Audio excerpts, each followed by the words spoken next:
Quickly, in the past, most of us would have to sit at our desks because we had a desktop computer. We couldn't take it anywhere. It was heavy. Also, it had to be plugged into a network to access the company network or later on the internet. Eventually, we got laptops, which is a bit easier, but it's still a device you had to carry around. Then came the smartphone era. Almost all of us here have smartphones, more powerful in computing power than computers, most computers 5 years ago. Think of this, all the knowledge that was ever created by mankind, or humankind, is at the click of a button, accessible. Our challenge is no longer trying to find information. How many of you had an Encyclopedia Britannica when you grew up, or something like that? Remember that? I loved it because finding something was a mission. I loved going to the library because remember you had this little card system. You had to go look, and then it's like floor 7. Like Unisa's library where I often go to. I love it. It's like a sacred zone. 8 floors. I think 9.5 million books. Now I just click a button. The challenge for me now is not to find info. It's what do I do with all the information, and then particularly this time, can I even trust the information? Fake news. Biases. You know, we already are robots to a large extent. If you have social media, and some of us are hopefully a bit smarter than others, and haven't lost our critical thinking yet, everything that's fed to you is to amplify your biases. How many of you have spoken to a friend about mountain biking with your mobile phone next to you? Tomorrow you start getting the ads. We are constantly being surveilled. And we are being fed the information we want to hear. And that's why the technology that should have broadened our world and connected us with others are making our world much more smaller and disconnecting us from others. So I might have had, as an example, a racial issue or a gender issue. But over the years, I'm better. But now I'm bombarded with stuff that makes it even worse for me. Then see, I told you those people, or women, or whatever. They are the problem because I'm just bombarded with all this stuff all the time. So the ability to think is the other thing that you can't automate. There's a great book, and I think the title is Google Making Us Stupid? If you ask me what's 322 minus 58, I really have to figure it out. 10 years ago, I could do it like that. I don't really actually need to do it anymore because I don't even type on my phone. I just talk to Siri. But I'm actually talking about critical thinking. Are we teaching our children, now on this drive of robotics and coding, will they learn to think? Because thinking, critical thinking, problem solving is something that this technology can't do and most likely won't be able to do for a long time to go. Oh, sorry, let me get back. So then we went to the smartphone era. Now most of us have wearable devices, smartwatches, obviously great potential health benefit, tracking your heart rate and the like. Where we're going to, and it's happening this year, is the brain-computer interface. Brain-computer interface technology. Elon Musk, through Neuralink, it was mentioned earlier, they've already done multiple experiments through primates, pigs, and others where they insert a very small probe. You don't even need a serious operation. Like all technological advances, a double-edged sword. Potential benefits for people with Alzheimer's, with brain injuries. People who's lost their hearing, lost their eyesight, because you can, in a way, hardwire or hotwire your brain. Huge benefits. What about privacy? It's one thing if you can read my thoughts, because remember, that's the most private part of me, is what I think. But what if you can influence my thoughts? Which is already done by the mobile phone, as I've just said. Will democracy survive if people no longer can think for themselves? Whatever that even means. What if everything you do and believe is programmed by probes in your head? It's happening this year. The FDA in America gave approval for it to happen, I think, about 2 months ago. Okay, serious stuff.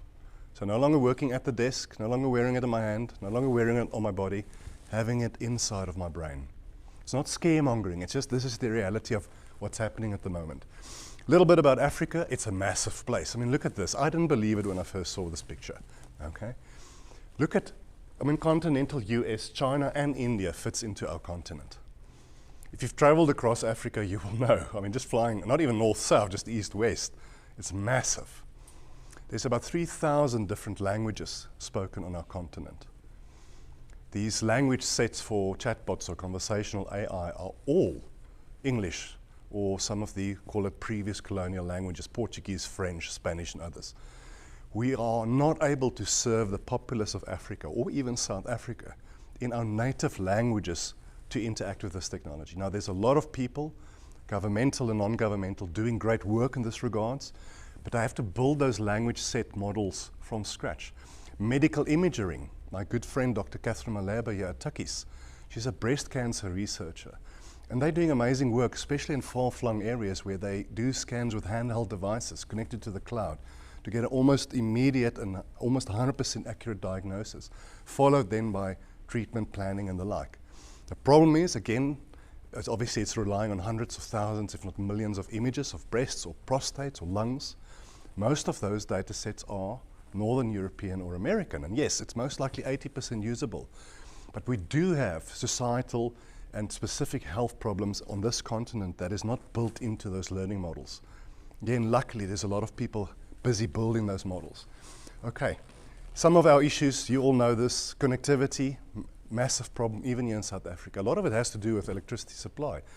Because I've got a very good mobile phone signal. I've got a Vodacom modem for when my Wi-Fi goes down through electricity, but you know what happens to your cell phone tower when the power is cut? That doesn't even work. And the batteries don't work that long, if there are still batteries in the tower. Because somebody's taken it on the back of their truck and there they go. Connectivity is a massive issue in our country and on this continent. I was on a webinar once, it was like a panel discussion, and this one guy said, and he meant well, but well, let me rather say this, he didn't mean it in a bad way, but it just shows you how we all have our different biases. And it's okay, as long as you're aware of the fact that you're most likely biased, and as long as you surround yourself with people different from you to tell you when you are making a conclusion or assumption that is not correct. So we spoke about the fact that this technology can really work to educate young people in South Africa. Now, I've done a lot of work over the years in rural areas, living in shacks with people, building buildings, soup kitchens and the like. Opened up my eyes, started in 1992 already with that. And what this person said, he said, there's no excuse for young South African children not to educate themselves because of internet connectivity and mobile phones. And I said to you, I got so angry. So what he's saying is not fundamentally bad, but I said, so have you actually lived in a shack? Do you have friends who live in shacks? Do they even have smartphones? And how many people in that shack use that same phone? And is there even electricity? To say you've got no excuse at night to use YouTube and educate yourself, it shows you the biases. So without connectivity and electricity, and as I've mentioned earlier, societal answers to hunger and the like, we can't even get onto this 4IR bandwagon. Regulation that was also mentioned earlier, we've got POPI or POPIA, privacy, pretty good. You know what's the penalties for breaches? 10 million rand fine and or 10-year prison sentence for directors. I wrote a piece in Business Day about a month ago now where I called POPIA a bulldog without teeth. TransUnion, 48 million South Africans. When was that, 3-4 months ago? Dischem, Transnet. I mean, the number of breaches, and it's going to increase. No penalties. So POPIA is for a lot of companies like, we just tick the box, make sure our shareholders know about it. It's our annual report. That's privacy. When it comes to AI, the use of AI or the use of data in AI, the responsible use of my data, there's no regulation in South Africa. Even countries like Mauritius and others in Africa are far ahead of us when it comes to that. The most powerful technology we've ever created, and it's not being regulated. And I'm not saying stifling innovation, but there should be real penalties for organizations who don't use my data correctly. When I walked in here, I saw cameras. My face is my personal information. Did I give you permission to film me when I walked in here? There wasn't even a sign saying you're entering a zone where you'll be filmed, so that I at least had the choice to say I don't want to be in. I've got nothing to hide. But where does that personal information go, and what do you do with it? And can I have it back, please? No. All right, so these are some of our problems. Colonization in particular. I mean, China has already colonized Africa in many ways, but especially through artificial intelligence. And what are they doing in their own country? The social obedience system, where if you say things or post things that's against the government, your access to credit, healthcare, children's education, etc., will be impacted. That is the future that we're going to live in if we don't regulate this technology. Okay, 6.5 minutes, and I'll take some questions or or we can go for counseling together to feel better. Little bit about some of the projects I've worked in AI and business. A lot of my meetings, because I work in AI and because I write and stuff, I find it fairly easy to get a meeting with a customer, especially after they've been to one of my events or the seminars where I speak and stuff. And I often walk into a boardroom, there's a lot of people sitting there, and on some of my other decks I've actually got a picture like that, and they say, we want to use AI, or we want to AI our business, which I don't even understand that quite. And my question is always, to do what? Eyes glaze over and they look at each other in a confusing way. Because it's the most powerful, most amazing technology ever. And I'm talking about very smart, educated people here. Often they have been given a KPI from the top. The boss, the CEO said, in the next year, 82% of your business should be AI'd or automated. And now they always mess this up. What's that saying? I've got a hammer, I'm looking for a nail, or that thing. That's what we do. This is why this technology fails, because we're trying to let it do stuff that it can't do, and we're trying to let it fix problems that cannot be fixed by technology. The way I explain it to my clients, I draw two circles. The inner circle is the smart technology ecosystem. Edge, IoT, cloud, digitization, AI, machine learning, all that stuff. The outer circle is what causes this to succeed or not. Do people understand their jobs? Do people fear their jobs because you're talking about robots suddenly? Do you understand what your whole organizational design will look like in a year or two from now if you implement this technology? Do you even know if you can upskill your people? And if you can, have you got a plan? What about the environmental impact of this technology on your organization, on your customers and the like? So this whole, call it softer skills thing. And one of the reasons that all happens is because the technology team, somewhere in the dark corners, drive this. We need them. But business should drive this. This should be a C-suite initiative. And that's what, they say about 80% of business leaders in the world don't understand this technology. And I'm not saying become a quant or a machine learning engineer, but know what it's going to do to your business. Don't just listen to the tech people when they come and tell you we should automate this, use robots for that, whatever. What will it do to your business? You have to understand it. So that I do a lot of executive education, where I speak with directors of companies to understand this, especially in banking and financial services. All right, so that's why, just very briefly, why that fails. Can't automate stuff that's not automatable, like people. If you want people to storm the castle with their pitchforks, you have to make them think they're going to lose their jobs. If you want any initiative in a business to fail, because the tenacity of people, especially at scale, is amazingly effective. Essentially, your whole staff can give you the middle finger when you do this. So you start small, you start getting cadence. The best change management is around the water cooler, which these days is tricky because some of us work virtually. If somebody says, some admin clerk, I'm loving my job. There's so many reports that I used to do till late at night. I come into the office, it's done. It's automated by a bot. I can actually focus on problem solving. I can actually walk over to that side of the office to really see how people are doing. Now the word spreads. That's how you implement this technology. Not some big boss coming in with a KPI, say, automate everything. All right, almost done. This is a picture I used with a big bank in South Africa where they're corporate investment banking, personal bankers. So these bankers deal with multi-billion rand customers. And they asked me and the team about, I was still here at an audit firm, is what is the roadmap for us to use technology in banking? And this kind of picture I think applies to almost all of our jobs. So at the bottom of the triangle is the stuff that's easily automatable, the stuff we don't want to do in any case, repetitive, admin, back office kind of stuff. Request for quote comes in, somebody needs to read it, needs to see if there's stock. Is this customer paid up? Can we actually send them the stock? When is the courier ready? All that stuff. End-to-end automation, easily possible, obviously if your data and all those things, your processes are mature. The middle stack here is your digital interaction with your customers. Even more automatable because it's structured data. It's their interaction with you on their mobile phones or whatever, through an app. The top of the pyramid is the stuff only humans can do. All right? Intuition, experience. Think especially of banking. I mean, if I wake up tomorrow and all the money is out of my bank account, and I'm not talking about the 30th of this month, which might be the case in any case, okay? But I don't want to speak to a chatbot. I don't want to speak to a virtual agent or a call center agent. I want to drive to the branch and I want to stand there until the branch manager comes to see me, and I will stay there until they fix the problem. The more so with healthcare. What if an automated decisioning system determines when me and my son can see a doctor? Because maybe we just live on the wrong side of the track. So the biases in the data set say we don't have to worry about them so much. All right. So how do we get ourselves and others to the things that we are good at? Let the bots do the things that they are good at. Accurate, they don't strike, they don't join unions.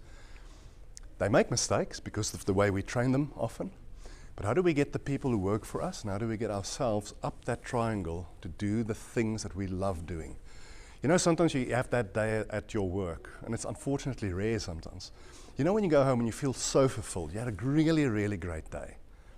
Often has to do with having helped someone, because we're wired for that. As opposed to, I had to write a 10,000-page report on some BS issue that my boss wants to hear about again. Okay. Technology can help us with this. The opposite could also happen if we don't do it right. Almost done. Here we go. Some emerging technologies, I'm going to go quite quick here, and you most likely know about it. This one is actually something that I'm very excited about, which there's some incredible companies, there's one in particular in Cape Town that's doing great work. Predictive behavioral analytics. So it's one thing to predict what your customers might do based on their data. So say you're a mobile phone customer. You typically buy airtime every Thursday at 2 p.m. Then you can kind of figure out that's most likely going to happen. So if you want to send this customer an ad 1 hour before to say, if you buy double the data you normally buy, we'll give you extra for free or whatever. But what if we can use this technology to predict what humans will do? Because we are very unpredictable if you think about it. We are creatures of habit, but we're also, with the right set of circumstances, very unpredictable, especially if we feel under threat or unsure, insecure. There's already great algorithms that can predict what you most likely would like. I'm going to almost done. I'm going to end off with this. I was on this webinar where this company spoke about novelty. And they mentioned, for instance, in a long-term relationship, as we know, novelty wanes. It doesn't mean it's bad, but after 20 years and 5 kids, you're not as in love as you were 20 years ago necessarily. Maybe you love more, but I mean, that's why a lot of people drop out of long-term relationships. It's not so exciting anymore. Our music changes, our taste changes as we grow older, you know, and they showed amazing statistics. So for instance, there's a reason why rock and hip-hop was big in the 80s and 90s. Still fairly big. But there's reasons why classical music, for instance, and blues in particular, are still at the top of the album sales. But what if you can predict the novelty decisions of your customers? What if you can predict that they might want a product or service in 6 months from now that you don't even have yet? You can do it with this technology if you do it right. It's a bit scary because now you're scratching on human nature. All right. That's it. I wish I can spend a lot more time on this. I'm a minute or so over. Is there time for 1 or 2 questions or comments? Okay. Hopefully silence means you're all thinking. Say again? Please give us one happy thought. Okay. Okay, one happy thought. I have a comment. Okay. Well, let me take that and then I'll do what I think could be a happy thought. Yes. Please go ahead. Talking about fear of losing your job and so forth. You mentioned that. Mm. My domestic worker has come to me and said, under no circumstances am I allowed to buy one of those automatic little Uber goodies that move around your house by itself. Mm-hmm. She said, if she sees it, she will break it, and that's it. So I know where I stand on whether or not, I mean, it's just like losing your job in that kind of Because so remember, don't underestimate human nature. We can be angels and we can be devils, and we're most likely a mix of the two. How do you get the best out of people through this technology? Good thoughts. There are many. AI is not nearly as smart as people think it is. It's on a trajectory to become ever smarter. But it's still very, we mentioned earlier, narrow intelligence. It's still very limited, even though it's powerful. So how do we focus, again, on the things we are best at in our different jobs, in all jobs, really? And again, that sometimes walking past a colleague and saying, hey, you look down, you're okay. Can you automate that? No. Can you automate happiness and fulfillment? You can't. So the good news maybe is this, even though it's scary and we have to be awake of where it's going, it has to be regulated. There's stuff about humanness, a fulfilling life, whatever that means to you, that you can't automate. Let's focus more on those things. Make sure you have leisure. Make sure you read a book now and then. Love the people who love you. All those kind of, now I'm getting into my pastor mode. Let's take one more and then I'll finish off. I think you have to make a balance. I think that's what you have to do. At the moment what's happening is it's off balance. And all of your artificial intelligence is about military and the government and all of that. And I think as an individual you should try and balance that and bring back other aspects. Get that balance back. Get the people's thoughts away from it just being devastating, it's going to kill us all, whatever else. And I think if you can get that balance out there, into the media, then you're going to start making it. It's true, because there are good stories to tell. It's not just all bad. I'll take this one and then I'm finished. Could you just go back to the previous slide? Okay. Shawn, I'm almost done. Previous slide. I thought that this was my most foundational slide, but okay, I'll move. This one? Could you just comment on quantum sensors? Okay. Now this is exciting, and this is where these guys can talk a lot more. Can I ask that you please comment on the others? Okay, all right. Well, if there's time, otherwise, okay, let's just see how quick I can be. So we know about the so-called Internet of Things. It's devices that send signals. So it could be predictive maintenance, so you can have devices on your car or your fleet of cars. You can have devices that looks at the air quality in the building, and then you can automate the increase of oxygen or air, or lowering the temperature, because we optimally work at about 21, 22 degrees Celsius. But the so-called edge, to simplify it, is where the devices themselves have become so powerful that a lot of the computing power lies in the device. It's no longer just so-called dumb devices that sends information to some sort of a central dashboard or whatever. A lot of these devices can give each other instructions. So if my security camera is programmed, if I see somebody walking to my door but he or she's wearing a motorcycle helmet, the facial recognition can trigger, don't open the door. So it's now one system speaking to the other, no human involvement. When it comes to quantum computing, which is really what I think is going to make AI bloom, is that processing power that quantum computing is potentially bringing us on a device level. That is what it is. I don't really know if it exists yet. I think we're almost there. I don't know what you guys think. But ultra powerful devices that's got all the processing power that a data center might have to analyze the data, trigger certain decisioning and the like. I'm going to quickly go through the rest very quick, and then I'm done. Okay. So smart automation, it's like robotic process automation. These days we talk a lot about intelligent automation. It's about automating business tasks, and most business tasks, back office but also front office customer-facing tasks, can be automated. The example I mentioned earlier, request for quote, make sure there's stock, make sure we speak to the supplier, etc., can all be automated, all right? I mentioned that. Blockchain, I still don't know where we stand with that. I think there's a huge future for things like procurement, fighting against corruption and the like. Because if you have a procurement system, for instance, that is totally traceable, and it's not your cousin's aunt's boykie who's getting the tender kind of thing, that's where, amongst other things, where blockchain can work. Immersive experience, this is now where the metaverse comes in. I think the metaverse is still a lot more hype than reality, but imagine augmented reality glasses for training people who are doing dangerous jobs like doctors or people who work with dangerous instruments and the like, where the brain-computer interface will trigger something else. Is what if I don't have to wear the goggles anymore? What if I can have all the sensory experiences that I would have because my brain is triggered? So now, you know, when these arcades where you're driving a car and there's fans that's blowing the wind harder when you drive faster, and you can feel the car move and stuff, but what if you can almost experience anything that we can experience as humans outside of this world in a metaverse or somewhere else? Potential great benefits for customers as well. And digital colleagues. More and more of us are working with digital colleagues in some form or another. Whether there's a bot that's automating your reports for you or not. I find a huge opportunity there for consulting kind of work. Because we know that if a new team member, human, joins your team, they're introduced, and we all maybe go for a coffee, there's like a bit of a process for them to settle. There's no formal way of making sure that a robot settles in the team or that we settle with the robot. More and more of our team members will become non-human.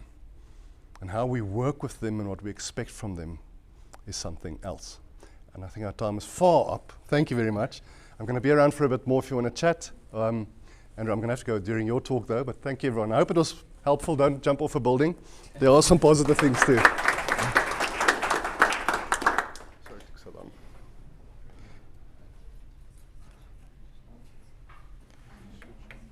Thank you very much, Johan, for that insightful chat. So, so what I get out of that is fit for purpose. There's a lot of things happening within the AI space, but in reality there's specialized tools or fit for purpose engagements that need to be done, and not AI for everything at this stage. So the next speaker is my partner in crime, Mr. Andrew Bosma. He's an industrial engineer, and his passion is around solving problems in the data space. So he's going to dive a little bit deeper into the practicality of what we've already done in the world. So I guess we've spoken about the principles, the good and the bad of it, but let's look at some of the practicalities of this technology and what problems it can solve today in today's world. So thank you very much, Andrew. Just come along and do your side of the speech. Thank you. Thanks. Okay, so the title of my talk today is Super Tools for Superhumans. So there's two fundamental questions there. Is what are super tools, and are we superhumans? So a little bit about myself. As Shawn mentioned, I'm an industrial engineer, and I call myself Chief Technology Officer because nobody can tell me what not to be. But basically in 2014 we were dumb enough or brave enough to basically decide that the world needs more software. And we set about building what we believe the way that modern enterprises will consume data analytics into the future, and that is delivered over the web in an intuitive interface, leveraging the data that they have already. So that was the fundamental driving force behind starting Oculus. So what it is that we do is that we try help our customers and people make the most strategic and best decision they can, underpinning that using data. So that's a little bit about Oculus and a little bit about myself. So the first question is fundamentally, are we superhuman? So just a raise of hands, how many people have worked on Excel on a spreadsheet? Okay. How many people have worked in a database? Okay, more than I thought. How many people have actually built a machine learning model? Okay. How many people know Python? Okay. Okay, cool. All right, so in order to understand where we're going, we need to understand where we've come from. So basically, we all started agrarian, basically farming, subsistence farming and hunter-gathering. Then we moved into more an industrial world, automating things and sort of systemizing it and sort of making it a bigger scale. And then in the sort of 1950s or so, basically our lives became computer-enabled. So our work became smarter and basically relied more and more on computers. But basically where we're going to is that our lives will be AI augmented. So every aspect of our lives will be affected in some way through either our own algorithms or somebody else's. So take, for instance, how you entertained on YouTube or Netflix. There's algorithms running in the background basically recommending content to you. How do you shop? This customer also bought this product and bought 10 of these other things, and you are like so-and-so, therefore you will like these other elements. So basically our lives will be AI augmented for sure. So, so where did we come from? So basically when they landed on the moon, the picture on the left is the Apollo guidance computer, a marvel of its day. with 4 kilobytes of RAM, 32 kilobyte hard drive, and a 2 megahertz CPU. And this computer landed on the moon. So basically, where are we today? Basically, in our pockets is a 6 gigabyte of RAM, a terabyte hard drive, and a 3.2 gigahertz CPU in our pocket. So just sort of the amount of increase, 1.5 million X in RAM and 6.5 thousand X in CPU compute. So basically, what did that get us? So that got us to the moon. What did the phone give us? Basically gave us TikTok. So this is an important question is, well, given the leaps and bounds that we've made, are we actually any better for this increase in compute power? And some can argue no, some can argue yes. There's only one customer for the Apollo guidance system. Yeah. So some of the most important questions is, well, how can I actually use this? In what context can AI be used? So we touched on a couple of use cases or areas this morning. So I'm just going to briefly run over that, not to bore you, but basically image data, text data, video data, tabular data. So at Oculus, we have a particular affinity for tabular data because that's sort of what we know. And typically our customers, they know and understand their tabular data a lot easier than all the other use cases. If you Google, YouTube, things like that, video and images make a lot of sense. And I think that's where, if we do conferences like this or people hear about AI, like the use cases immediately don't spring to mind because you don't have a video problem that you need AI to solve for you. You don't have an image problem that AI needs to solve for you. But you might have a list of HR records that you want to know, well, how likely is this person to actually leave their job? And that person might have absentee records, he might have promotion records, and that's all tabular data. And those use cases, people understand a lot easier and have a lot more widespread use cases for business. So I'm just going to brief over this, but these are the different areas in which AI and machine learning can be used: image classification, object detection, text classification, entity extraction, sentiment analysis, video classification, object tracking, and tabular data. So this is basically our bread and butter. So fundamentally, there's two main components when you using AI or machine learning on tabular data. One is classification, the other is regression. Simply put, what label is this? Is this a fraudulent transaction? Will somebody leave the business?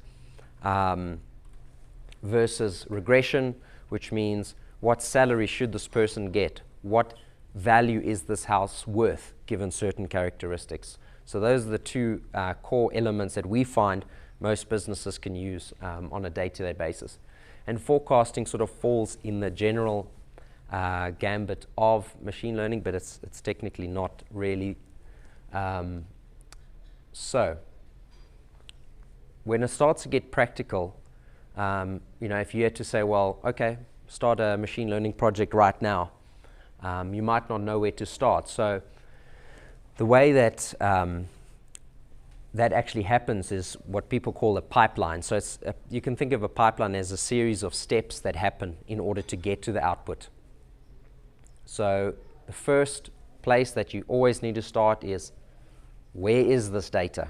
How do I get it? How do I collect it?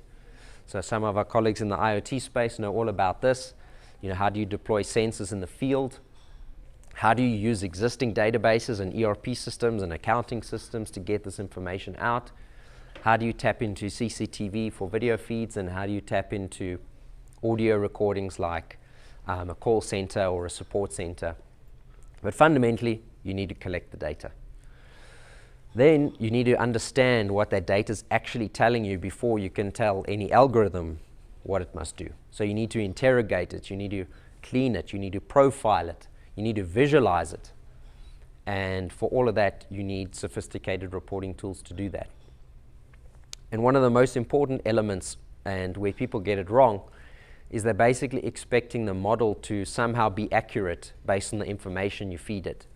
That's not the case at all. So deep learning is a little bit different, but traditional machine learning based techniques, you need to have a feature engineering as the core of what you're doing. So say for me as an individual, what are the features that define me? Am I brunette? What color are my eyes? Am I male or female? How tall am I? You know, what are the unique features about me as an entity that sort of discern me from the other entities? Because if you think what's happening in the background is basically, it's all inference. You know, what are the characteristics about that entity that I can infer through training data over time to basically give you back the result either I've seen before or I can infer from what I have seen. Then step 4 is that you actually have to now model this data. So seldom when you start a machine learning journey do you actually know what algorithm is best suited for your data set. So you need to evaluate a few of them. And there's a couple of basically standard ones, but you need to work through that iteratively, and some are better than others at certain tasks. But you need to rank that in terms of some sort of criteria, in terms of accuracy, to understand what technique will actually be best suited for that data set. Then seldom do the algorithms come out the box with the best parameters. So once that you've isolated your select few algorithms that you want to use, you actually need to hyper parameter tune that. Basically what that means is it takes a whole lot of inputs and says, well, if I use this and that and this and that, and I do that thousands of times in combination, what is the best combination that produces the highest accuracy? And it does that either through a genetic algorithm or a grid search across all combinations. Then what you might want to do is you might want to say, well, this algorithm works well in this scenario, but this algorithm works well in the other scenario. So you might actually want to start stacking algorithms on top of each other, and that gets a bit advanced. But then at the end of this, you need to explain to somebody, probably within a business context, how is this model making decisions? You know, because people aren't going to trust you if you're vetting them for credit or further health screening. If somebody can't explain how this model got to its decision. So explainability is going to become a huge factor as we use machine learning and AI more and more. And then lastly, you actually need to deploy this in some sort of environment. So what this means in the computer world is that the machine learning model needs to be accessible through an API. So you need to send it data, get a result back. Then what you also need to do is you need to send it a whole lot of data and get a whole lot of predictions back. So you need to do that in bulk. And then you need to track, are your features drifting? You know, is the data set that I trained on different to what I'm seeing now later on as the model's being reused? And then last point is that you need to make sure that this model is actually reliable. So if the model's made a decision and you've actioned that, try capture what actually happened and sort of feed that loop back in to measure its real performance. So that's a key factor there. So this essentially gives you the pipeline. Start at data, interrogate, engineer your features, model your data, and then finally deploy it. So that's a practical approach to getting started. So the next part of the question is, are there super tools? So the answer is yes. So basically, Python has essentially become the king in the machine learning space. Basically, it's got, say, maybe one equal in R, but not nearly as widely popular. But the great thing about this is that a lot of these technologies are actually open source.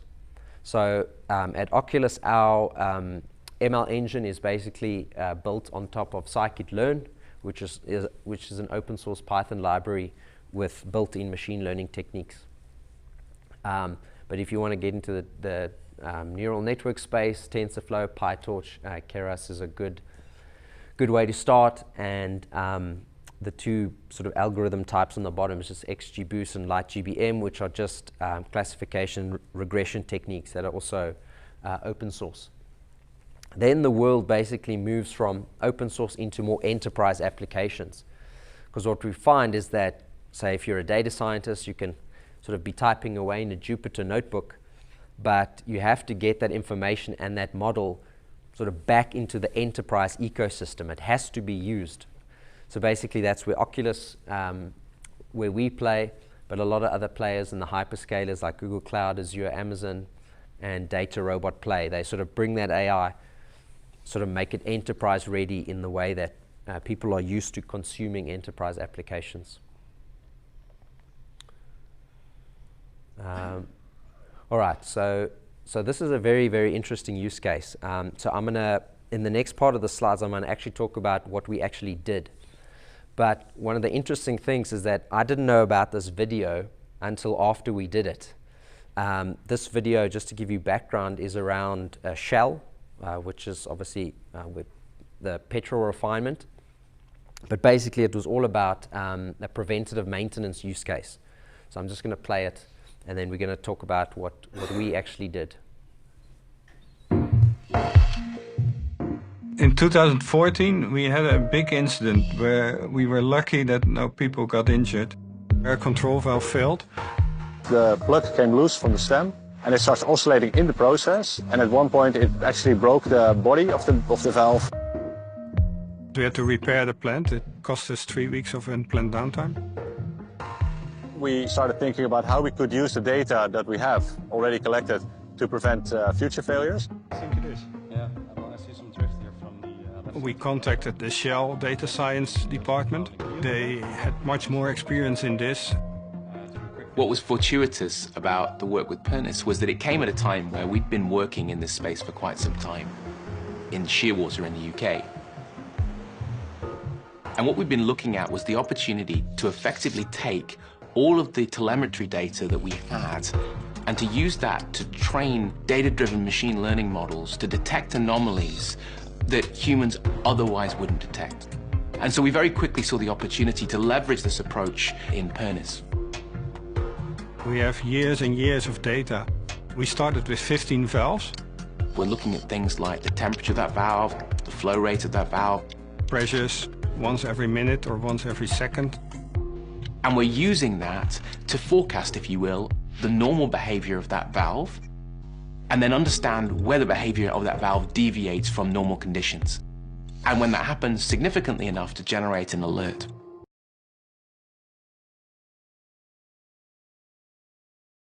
That illustrates is sort of one of the concepts that we've been thinking about, and you've probably heard maybe a bit about it in the IoT space, but it's this concept of a digital twin.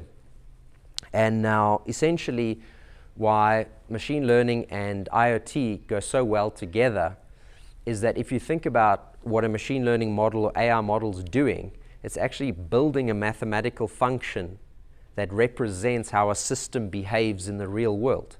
That's basically all it's doing. So the idea is that, well, if you can build a function that models what the real world looks like, can you measure those parameters and measure the output and track what's happening in the real world and measure the deviation between the real world and what the model says to basically say, well, when we train the model on reliable data, and in reality we're getting sort of an unreliable machine, you know, are those sort of two answers diverging?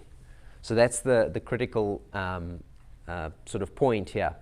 So the way that we approach this, we've got a lot of partners in the IoT space, and one of the use cases that they were trying to solve is that, for instance, for AB InBev, can they put a device in a fridge that can basically proactively let them know if it's sort of not efficiently cooling? And the way that you do that is that you put temperature sensors inside of the compressor. So it's got basically a suction and discharge element of the compressor. You can measure the humidity in the fridge itself, measure the temperature in the fridge itself, and open and close the door. Now, the reason why this makes sense for machine learning is if you had to essentially program this behavior, you know, you'd maybe write thousands and thousands of lines of code and if statements to try sort of mimic how this behaves in the real world. But the benefit of machine learning is that you can just feed it the data, it builds the function of how these different variables interact in the real world, and then you can use that to basically simulate what nominal performance is. So basically, this is what it looks like at the end of the day. So you've got temperatures in your suction and your discharge.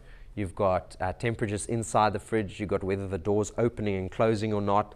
But basically, this is all over time. Now, basically, the concept is that with each of these entries, you basically feed the model that data set, and then you tell it, well, what was the discharge temperature given all these other variables? So that when you're getting the data in the real world, you're saying, well, this is the discharge temperature I'm expecting. This is the discharge temperature I'm getting. How far are they apart? So how do you do that? So basically, this is a screenshot inside of Oculus, but basically this is the machine learning engine that's basically processing all the different algorithms and ranking them according to the accuracy. So in this particular example, we managed to achieve a 96% accuracy in terms of modeling the discharge temperature given the other variables. And basically what we can see is that this sort of straight line represents the actual data, and these little dots represent the machine learning model's fit, and the red is the error between it. But basically, it follows the general straight line of the data it received. And then basically we've got the feature importance on the right, which basically tells you what variables are the most influential in predicting my outcome. So basically then we picked the best algorithm, we trained that, we deployed it, and then started feeding it new and ongoing data through basically IoT. So as I mentioned before, what does this give you? Sure. Hello. I wanted to ask, will there ever be 100% accuracy prediction on models? Only if you lie. No, not that I've seen. If you do, so one of the things that we're doing as we sort of testing our development, basically, I fed it data that tells me, well, what is profit, right? I fed it sales data, but I gave it the variable cost price and quantity, and I'm trying to predict profit. It's basically just simple math. Multiply what you sold it for, what it cost you, and the quantity, and then that's your profit. So if your variables are basically super correlated, or sort of you can directly infer what they are just through normal maths, you could basically say you can get 100%, but even in that scenario, it was like 99.9%, because it's inferring the arithmetic, not necessarily doing the arithmetic.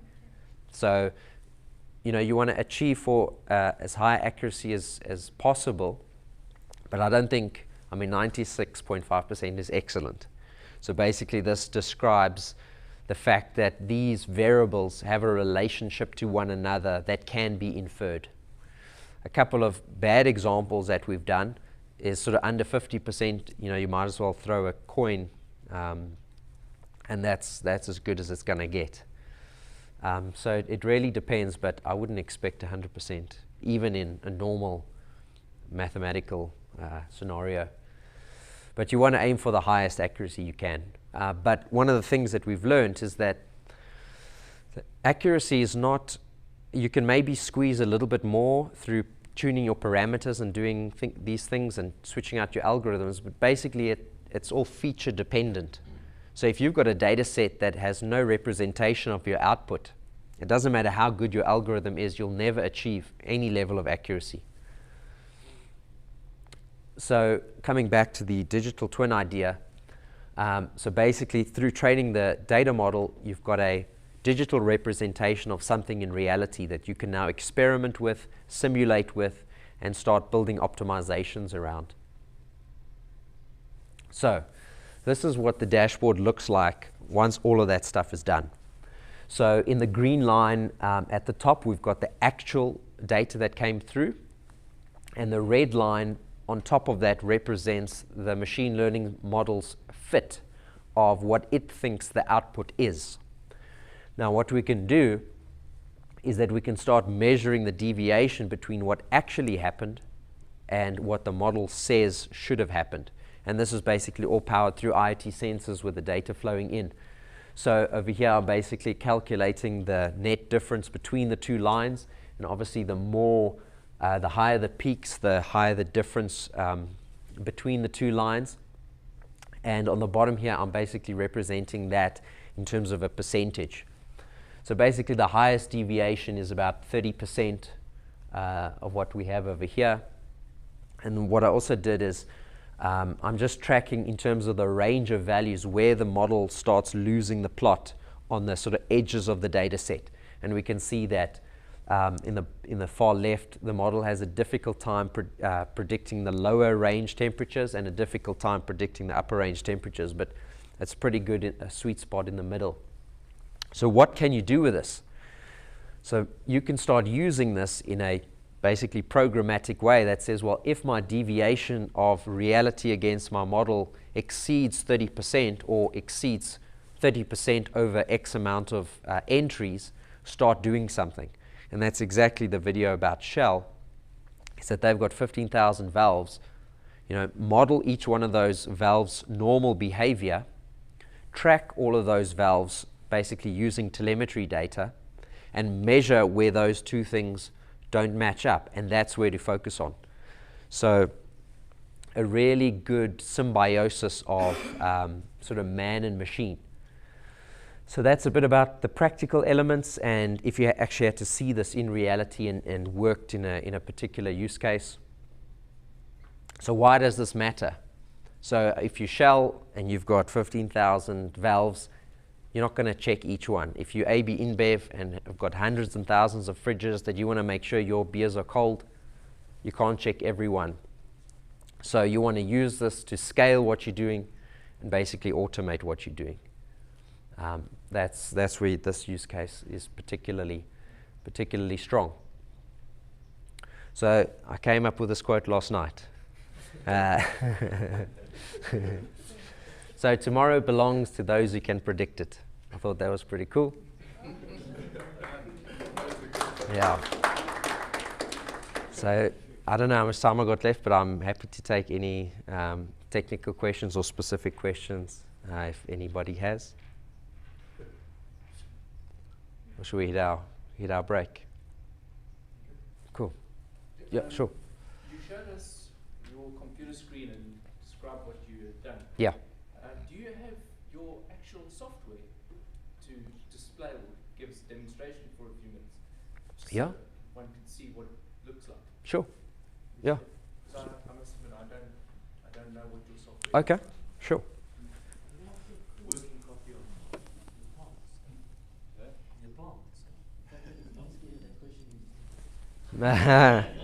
It was a setup. No, exactly. So basically, as I explained, so Oculus is a analytical tool, basically delivered over the web, to help our customers solve their sort of most complicated data problems. So if you want to sort of have a look at what a dashboard looks like, let's dive into this one. So this is an example of when I mentioned like what a bad example for machine learning, I spoke about, say, like 50%. What we did is we got HR data, and basically it's like, what is your ethnicity, what is your position, how many years have you been at the company, and what is your salary? And basically we try to build a model that says, well, can we build a regression model that tries to predict your salary given certain characteristics? And basically what we learned is that we can't, but based on the data set that we had. So basically what that means is that the features that we had didn't directly infer what the salary actually represented. So there were hidden features either inside of your work performance that aren't measured or aren't in the data set that represent why you should get your salary. So this is a cool dashboard that just illustrates a couple of the concepts. If I want to see, well, who's married, what does that segment look like? If I want to see, who's single, and let's sort of take away married, let's see what that looks like. So this is the dashboarding component. And when I mentioned that pipeline, exploration and sort of data visualization is an important part of that step. And one of those steps is dashboarding. So if you want to then get a sense of what this looks like from a machine learning perspective, I'll just bring up that. Saying single people have more money to spend. Well, I mean, we can infer some things. Yeah. So basically, when we spoke about that pipeline, we try and encapsulate as much of that pipeline in our tool as possible. So from the data set to running the AutoML models, which is the model evaluation, to the actual model, which does the hyperparameter tuning, to actually deploying it. So I'll show an example of that, that HR one, why it's bad. Let's go. I think we didn't actually train it. Human resources, here we go.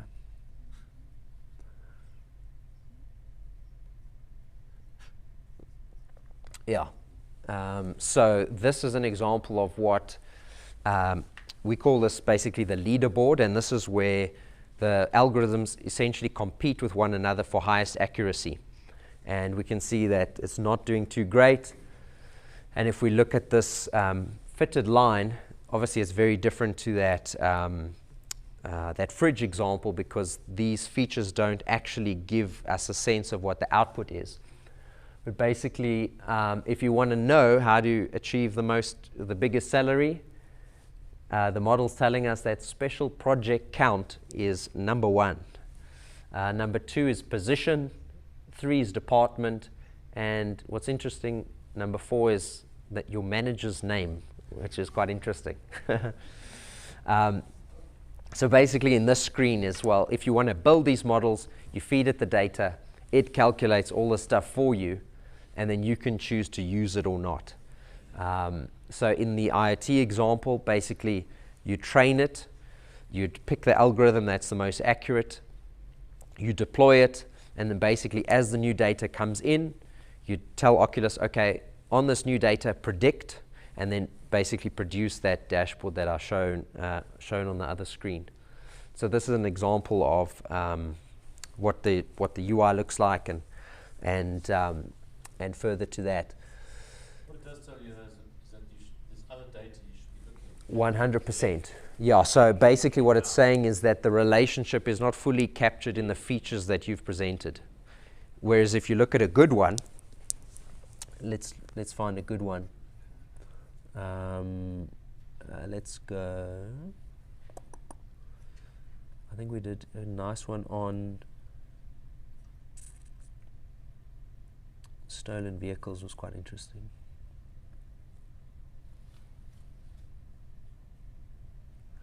So this is an example I mentioned earlier where we focus is around tabular data, which is classification and regression. So salary and the valve and the IoT scenario, that was regression. I'm trying to predict a number, right? A number on a certain scale, a numerical scale. But in classification, you're trying to predict a label. Is it yes or no? Is it red or green or blue? So what was interesting about this one is that we were chatting to guys that deployed their software on the border between Zimbabwe and South Africa. And they wanted to say, well, okay, because they've deployed cameras that can detect license plates, and then they've got the transaction in the toll gate, can they use a machine learning algorithm to basically predict the probability of a car being stolen or not? So somebody trying to cross the border with a stolen car. So we had to massage the data set a little bit to obviously sort of prove that it's basically possible. But basically this is what a classification leaderboard looks like.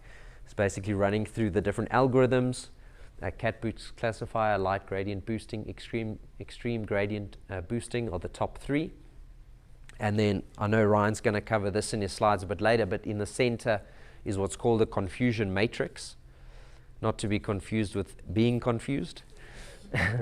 So this basically tells you how good is the model at predicting the right label, how bad is it predicting the wrong label, and how good is it predicting the wrong label. And a known outcome. Correct, because the known outcome is what you're training the model on. This is calculated against a test set. So basically you've got a training set and a test set, and the model never sees the test set. It only sees the training set. So you want to have a representative sample of that. And basically we can see the most important features. So how long a particular car was at the toll booth for, what month it was, what day it was, what time of day. Is that vehicle linked to a previous offense? I don't know what's age of the vehicle, outstanding fines, number of fines. I think we just generated some of these features. But that's like a good example of how you'd solve like basically real world problems using a tool, basically like Oculus. What's the main factor that's a bit hard to read? Main factor is duration. I think this was duration sitting at the toll booth. So if they spend more time at the toll booth, they may be more nervous or something. That's a good. Yeah, well, we can infer all these things. Yeah. Yeah. Don't use their credit card. Yeah, so, but I mean, these types of models can be extended into, for instance, customer churn scenarios, like how long have you been a customer, what is your average bill, what is your time to pay. All of these features basically represent somebody's behavior. And if you can say, well, this customer that's a bad payer is not logging in anymore, he's not responding to support tickets, he has a high probability of churn, best I get one of my sales guys to upsell him with something. So that's a good example of how you can use a classification model in real business. Another one is, is somebody going to leave their place of employ? What is the time to a promotion? How long have they been in the same salary? How many days leave have they been taken? And all of these characteristics basically start building features about certain behaviors. And you can say, well, given these set of behaviors, this subset of people are more likely to churn in sort of X amount of days. Cool. Any, yeah? Based on this, I recently had an interview with Neurontic Power Systems in the UK. And prior to the final interview, they said, we need you to go to another company where you're going to take 7 minutes to answer, choose one of 2 questions. Okay. And at the end, they were 80% accurate on the total profile of me, not having done anything else. Yeah. But based on the questions and that they chose, you know, 80% accuracy Yeah. on my whole personality.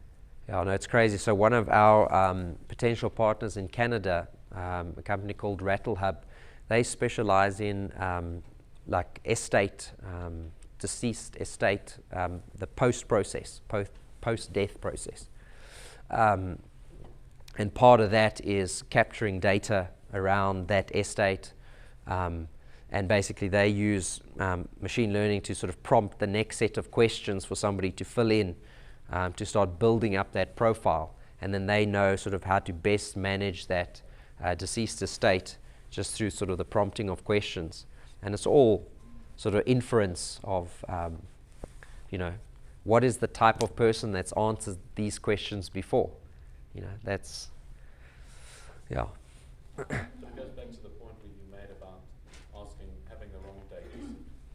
So asking the right questions gives you Yeah. You could ask 3 questions, but if they're the most vital Yeah. data points, that's all you need. Yeah. Yeah, so I mean, our argument all along is, if you see this screen over here, this is actually, people almost spend the least time on here and the most time on the data side. Because these algorithms just run in the background, and then a couple of minutes later, here's a leaderboard and tells you, is it 80%, is it 70%? Basically, the key of what everybody needs to focus on is actually the features and the data store. And does my data represent the outcome I'm trying to predict?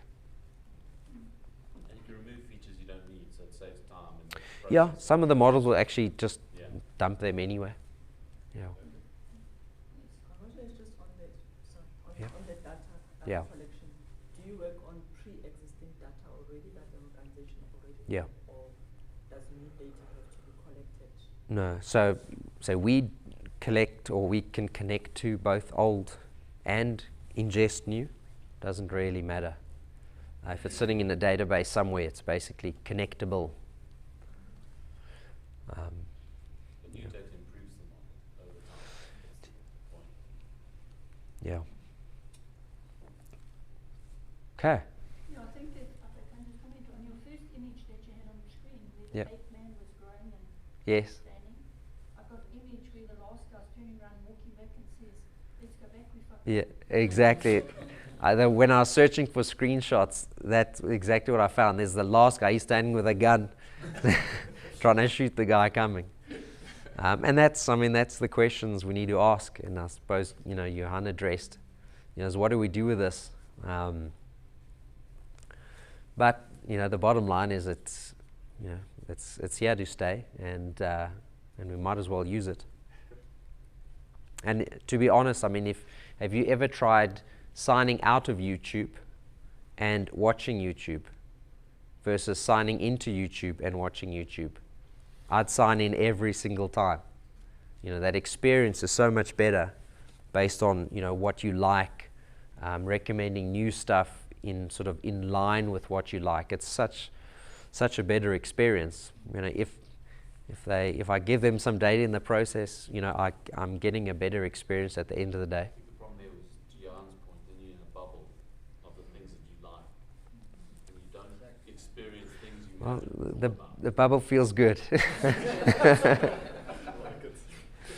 many problems that come with it. The biggest one that it's caused and is continuing to cause and could potentially lead to is actually a world war, without sounding alarmist. Don't. That's not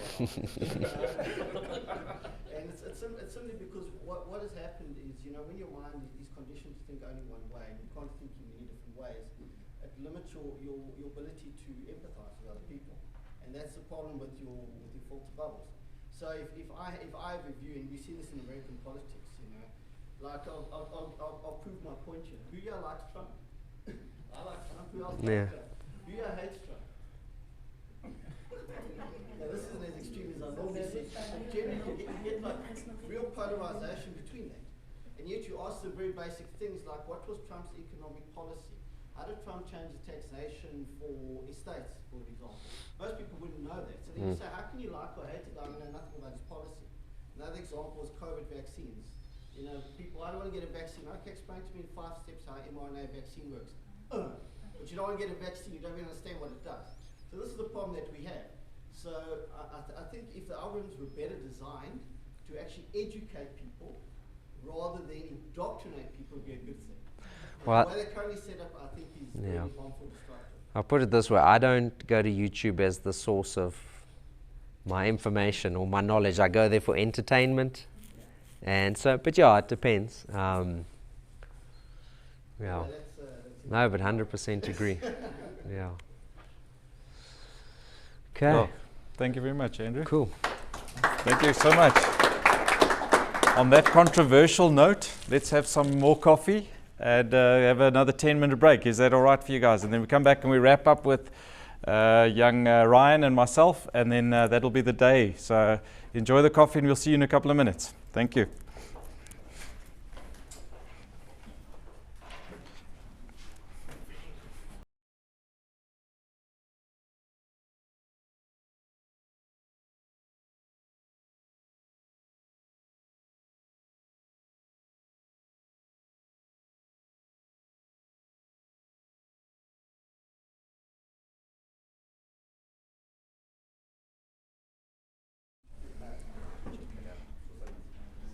Okay, guys, thank you very much for, well, the tea was lovely, thank you. So this is the last stretch, so we're just going to have 2 more people speaking. We're going to have, the next person is Ryan. He's a software engineer at Oculus, and he's a final master's student at the University of Victoria. And he's gonna just present a practical example of his final year dissertation and how he found this whole world of AI and machine learning. So Ryan, thank you very much. Cool. Thank you, Shawn. So like Shawn said, I'm just going to present sort of a low-level implementation of a software or machine learning project. So, not sure why this is not, Oh, there we go. So like Shawn said, I'm a software engineer at Oculus.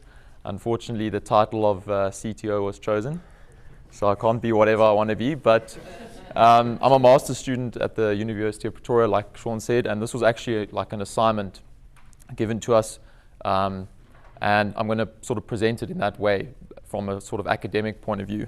So before I present sort of the implementation, I got some cool statistics on solar that I found really interesting, you know.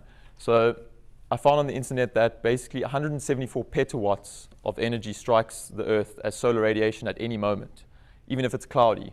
And a petawatt is basically 1,000,000 billion.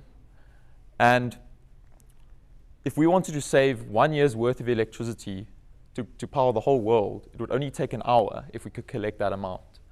And then you might ask yourself, okay, well, how many solar panels would that take to collect that amount, sort of in square kilometers, so in area?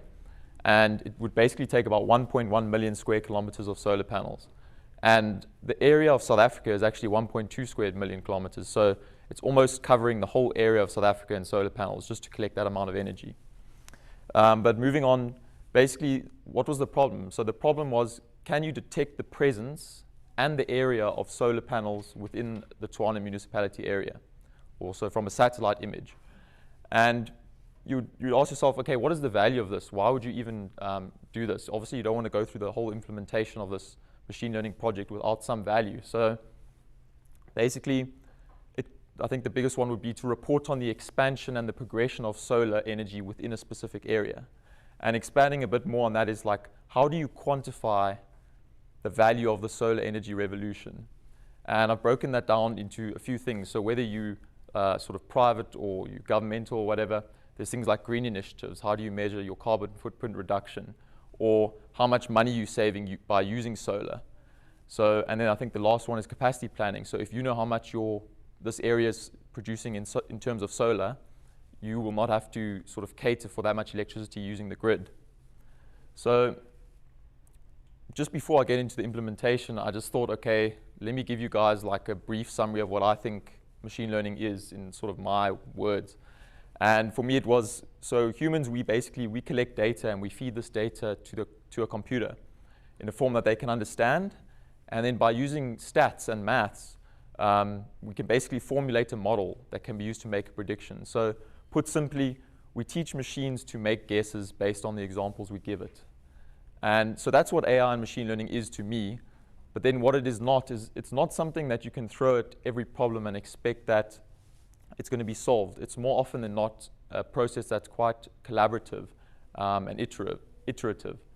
So on the importance of AI and machine learning, obviously we've gone through this quite a bit today, but people are really great at taking like 1 or 2 examples and extrapolating that idea into the real world. But machines and computers are not. Machines and computers need tens and thousands of examples just to get a good accuracy. So, but conversely, machines can complete really intensive tasks on a large scale where humans can't. So if I had to give you the example like, okay, count the number of solar panels in 1 satellite image, a human can do that, even in 10 images or 100 images. But when you start getting to thousands of images or tens of thousands of images, that's where it becomes a problem. Or if you have to do this multiple times a day or every day of the year, for example, so repetition. So this is where we find sort of use cases for machine learning and AI. So this is just a bit of an overview on like sort of the low-level implementation of a machine learning project or the life cycle. So that's why I titled it From Raw Images to Insights. So it's like going from satellite images to actually a bit of value from these machine learning models. So I wanted to sort of summarize the process taken. And I think the place to start, or the first place to start, is what does your underlying data look like? So for me, it was basically around 300 aerial satellite images of the Tshwane municipality. But these images have a really high resolution. They're around 30 centimeters in resolution. So to store them, basically the file size was huge. So they had to compress them. And it was using this .ecw file format. And you get coding languages and libraries and stuff that deal with many types of formats, but there was none that I could find that could deal with this format. So basically, I had to use something called QGIS, where you import the satellite images and just convert the file type to a TIFF file type. And I feel like this information is quite important because the file type that you have will dictate the programming language that you're going to use, and also the algorithm that you choose. So in my case, or in this application, I chose R because basically the specific packages had the best sort of, there was the packages that exist in R, they were the best to deal with this sort of file type. So if I asked you, what do these images contain, you can tell me, that someone installing a solar panel, there's solar panels on a roof. But we see this through our eyes, and obviously the eyes are our mechanism to see colors, and then our brains sort of taking these colors and shapes, and then we can say, oh, that's a solar panel because we've been taught that. But for now, for computers, how do you be the eyes? So you've got to convert these raw images into something a computer can understand. And it's a process called vectorizing an image. So basically going from like raw image into pixels and into RGB values. So I'm going to just explain sort of the background. So when people think, okay, what is a matrix?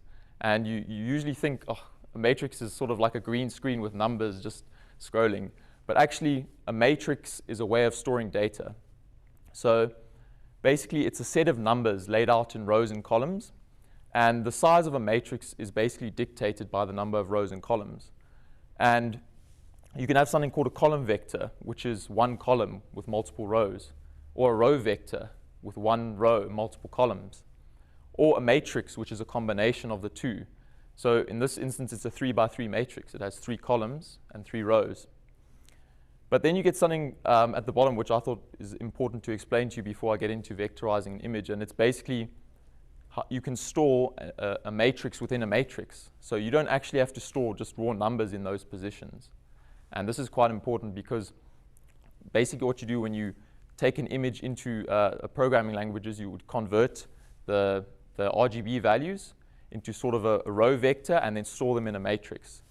So basically, just to sort of give you a bit of a background about digital color, you get something called RGB, which is red, green, blue. And basically, you can make any color by combining these 3 colors together in some sort of way. So each red, green, and blue light can be represented by a number which is between 0 and 255. This is the digital way of sort of representing these colors. And 255 means it's maximum brightness, and 0 means it's turned off. So I've just included like a few examples here. For example, black, the RGB value would be 0, 0, 0. They're all turned off. White, they would all be maximum. And then obviously red, green, blue, you would turn off the other colors and turn on their corresponding sort of columns. So, and then you can make sort of shades and different colors based on the combinations that you give it. So that's what we do. We basically take in these satellite images, and each image is basically just made up of pixels, thousands and thousands of pixels. So, and each pixel has a color. So what the programming language does is it basically takes the color of that pixel, converts it to an RGB value, and then you store that RGB value in a matrix, like I've just sort of given an example at the bottom there. So say your image was 512 by 512 dimension, you would have 512 times 512 number of pixels, and that would be the size of your matrix. So I wanted to talk a bit about labeling because, as Andrew spoke about, you get something called training data, which is the data you feed to the models. But what happens if you don't have data that's been labeled? So we basically just got on the left there given the raw sort of satellite image. Now, how do you can't just put that in a machine learning model because it doesn't know what's solar and what's not. So what we did was, as you can see, there's sort of these red polygons drawn around certain areas. And we zoomed in on this image and sort of drew polygons around the solar panels. And then we also drew polygons around solar panels, around areas that were not solar panels. So like a car, a tree, a swimming pool. And we gave it a class, so 1 for solar and 0 for non-solar. And this is basically how you can sort of create labeled training data for your models. So we use something called polygon extraction, and those polygons I spoke about was basically you overlay the original image with those polygons, and you basically just extract all the information in that image that you want, and it contains those class labels. Is it solar or non-solar? And that's how you can sort of build the final data set or final training set. But this is just an example. Obviously, there wasn't that many pixels. There was millions and millions of pixel values. But that's just, for an example, what the structure looked like. So we were using red, green, and blue, so the colors of the solar panels as the features. And the class was a 1 or a 0, so 1 representing solar and 0 for non-solar. So the one point here I made, this sort of data set was manipulated to make the data set balanced. And the reason I wanted to mention this is because with these types of models, say you gave it 10 observations or 10 examples to learn from, but 9 of them were examples of solar. The model would just think, okay, cool. If I just predict solar 9 times out of 10, I'm going to be right. I'm going to have a 90% accuracy. So you need to feed it data that is balanced, so sort of half solar, half non-solar.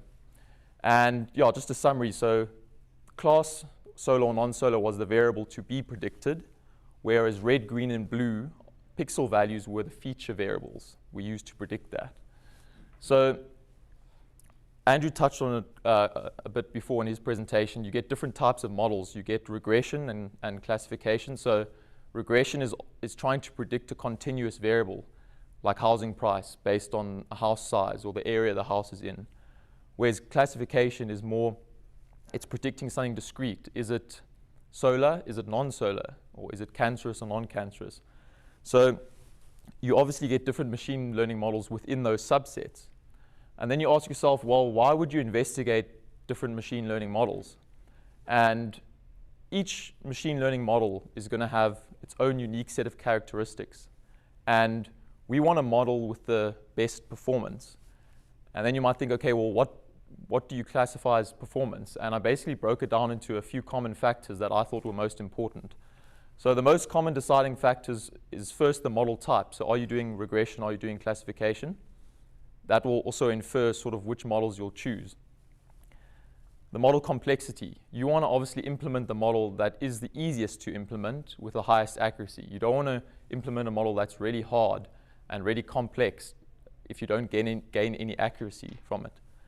The next thing was model speed. This is also quite important. You want, when you're training these models or actually doing live predictions, you want it to be the fastest as possible. And lastly, probably the most important is model accuracy. You want to choose the model with the highest accuracy. So in Andrew's presentation, you could see that leaderboard. There was sort of a ranking of models. Obviously, that was based on model accuracy. So you want to choose the model with the highest accuracy in the end. And I investigated sort of 3 different models to try predict the solar or non-solar. And the first one was a support vector machine. So without going into sort of the maths behind it, basically an SVM is based on the idea of you mathematically find a hyperplane that divides the data set into 2 classes. So in this case, non-solar or solar. Or it could be in multiple classes if you're trying to predict multiple classes. So this green plane here is found mathematically when you feed the algorithm the training data. And basically, why it's called support vector machines is the support vectors are the data points that are nearest to the hyperplane. And if you remove them, it would alter the hyperplane. And basically, the goal is to choose a hyperplane with the greatest possible margin between any sort of given point and that hyperplane, because this will give you the greatest chance of the observation being classified accurately. And obviously, I just added there can exist in multiple dimensions because this is just 2 classes. But there could be 3 classes or 4 classes or 5 classes. So the next model I looked at was something called random forest. And it's basically, it utilizes multiple decision trees. So in this example, there's 3. And a decision tree is like, is it raining outside? Yes, no. If it is, should I bring a jacket? Yes or no. That's just sort of an example of a decision tree. So in this case, it would be, is the pixel value, the red pixel value greater than 50? Is it lower than 100, for example? But basically, it's called random because it uses concepts called bootstrapping and random feature selection, which I won't go into, but basically, when training it, when you feed it the training data, bootstrapping ensures that we are not using the same training data for every tree, because you want the trees to be varied so that your model's a bit more robust. And random feature selection makes sure the features are varied between the decision trees. So basically, how does this model decide if it's solar or not? It uses a majority vote. So if 2 out of the 3 of the trees say it thinks it's solar, it's going to take that as the majority and say, okay, this is a solar observation. And then the last one we looked at, which is quite common on neural networks. So again, without sort of delving too deep into the mathematics and that behind it, it's basically our human brain is made up of billions of cells called neurons. And our intelligence comes from the complex sort of connections between these neurons. So when employing this neural network, we try emulate the structure. So the network has multiple layers of neurons that all perform a small task. Ooh, whoops. And it's basically the collection of these small tasks that result in the model being able to do complex things. So like here, you would have the sort of input, then your hidden layer, then your output. So this slide may look scary to some of you, but it's actually how a neuron works. And the oversimplified sort of view on this is what a single neuron does is it takes your input features. So in our case, it would be red, green, and blue values. And it assigns a random weight when the model starts to be trained. And you basically multiply the input by the weight. You sum them. You pass it through something called an activation function, which maps it between 0 and 1.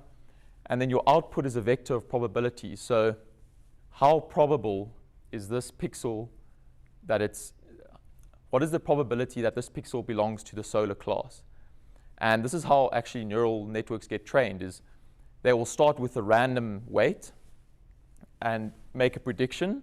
And it will say, oh, I'm about 30% confident this is part of the solar class. And then it will say, okay, well, can I better this? And what it does is it basically uses a process called backpropagation, where it goes back, changes the weights, makes another prediction, and says, have I bettered it? And that's basically the concept of a loss function. So on the sort of x-axis here, it's number of iterations, so how many times the model is run. And then on the y-axis, it's basically the error. So the error usually starts off when the model starts running. The error is usually quite high. But as the model goes on and it starts back propagating and changing those weights, the error can almost be reduced to 0 in some cases. Well, actually, it's never actually 0, but very close to 0. So yeah, that's basically just how sort of neural networks work.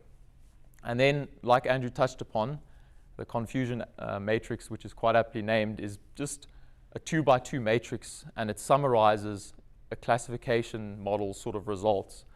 So say for this example, I used an input of about 100 observations. So on the left, you can see this is your predicted values, and then on the top, it's your actual value. So if I predicted solar, and the actual observation was solar, it's a true positive, because the positive class is solar. If I predicted non-solar, and it was actually non-solar, it means it's true negative. And then you can have mistakes in your model where you predicted non-solar, but it was actually solar. And then basically, with the counts of these sort of metrics, you can calculate something called sensitivity or specificity. And basically, this is the ability to correctly identify the solar class, that's sensitivity. Specificity being the ability to sort of identify non-solar panel class. And then you can sort of use a combination of those two metrics to calculate the overall accuracy. And for me, this is based off the application that I was doing. You can see that out of the 3 models, the random forest model has the best accuracy, best sensitivity, best specificity, and it has the lowest training time. So you can clearly see from a comparison point of view with these three models that the random forest is the best to choose. So I chose that as the model to go forward with. And then this image is sort of where it gets fun, and this is where you can start sort of, once it's been trained, you can start feeding it images to see what it's going to classify. And on the left here, it's an area somewhere in Tshwane. And you can see in the bottom right, there's solar panels on the roofs of like a shopping mall. And then on the right, this image shows you, basically I said, okay, where you think solar panels are, plot the pixel as red. So you can see it's all highlighted here. It thinks, okay, there's solar panels around this area, which is correct in doing, as you can see from the left image. But then the reason I also included this was you can see sort of the flaws in machine learning. And you can see sort of pixels scattered around the image that have been classified as solar. And that's because sort of shadows or cars or things on top of people's roofs might have a very similar color to solar. And it's being misclassified as this is a solar pixel. So that just comes down to feature engineering. Maybe you need to change your features or you need to employ a different sort of type of model. And I wanted to speak just about the issues and improvements. So basically, the model I developed was extremely accurate in predicting whether or not the pixel was solar or not, but it's just based on the color of the pixel. The model will predict anything with that color as solar. So there's a difference between the model being like accurate and being useful.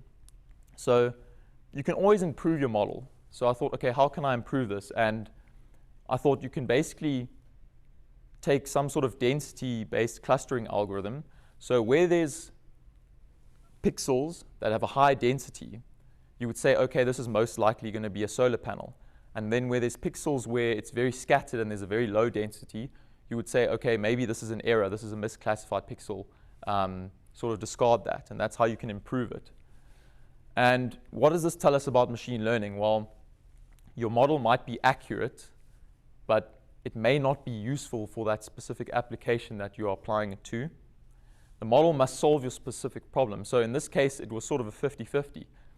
Yes, it can identify solar panel pixels, but not solar panels themselves.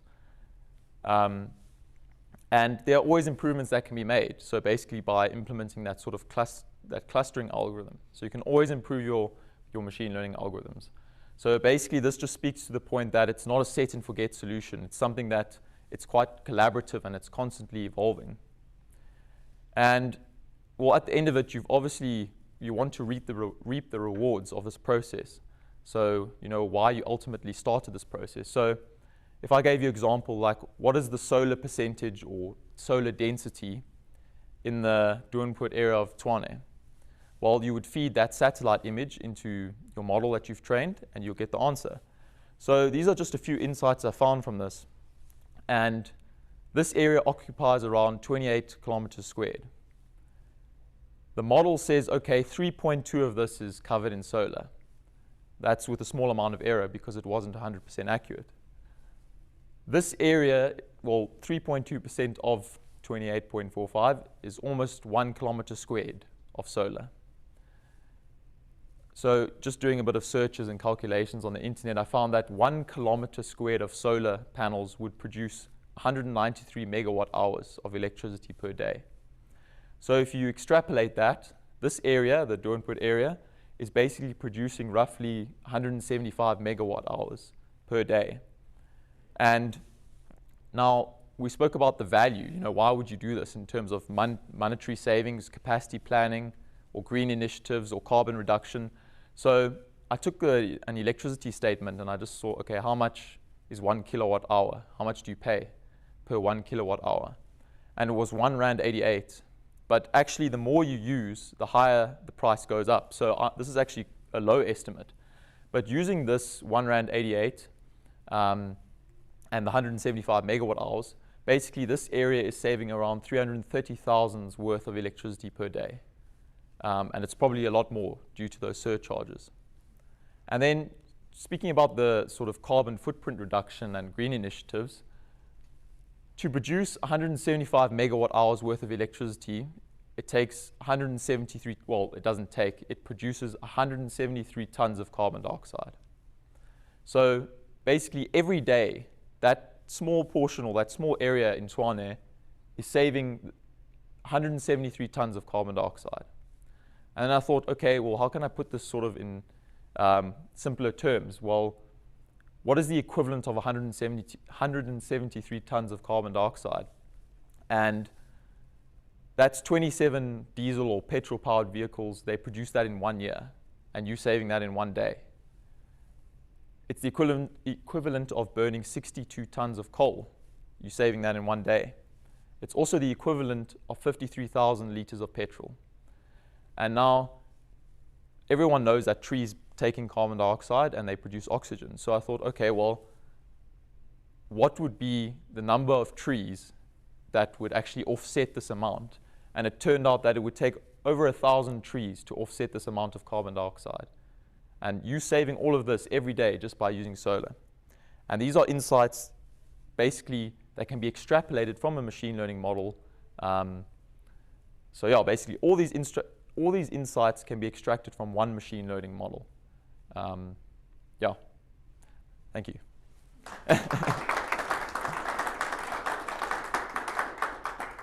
Yeah, so if you guys have any questions, you're welcome to ask, and I can hopefully try and answer them. So we'll go with you first. Were you responsible for supplying the data to ESCO? I thought that would be a question. No, I wasn't. Yes. They were looking at yes, putting a tax. Yes, putting a tax on there. Actually, Nico asked me, he said, you know, what if they approached you for that model? And I said, no, I would only give it to them if I reap the rewards, if they were willing to pay me millions.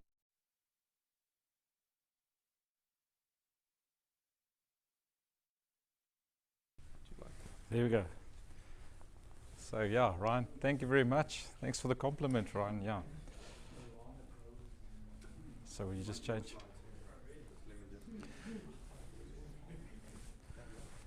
So, okay, so we're going to change there.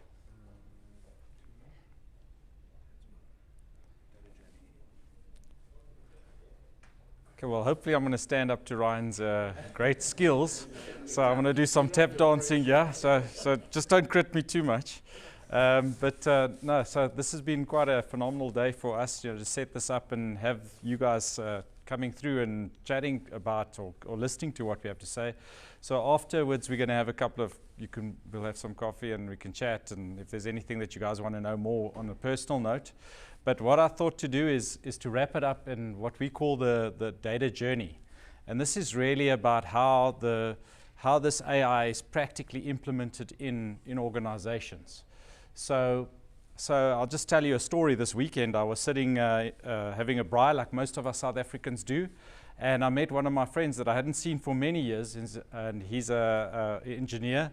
And so we were sitting having a chat and saying, well, what do you do for a living? And what do you do for a living? And I said, oh, well, you know, Oculus, we specialize data analytics, do machine learning, and we make it easy for people to make decisions using all these technologies. And he was like, oh, that's interesting.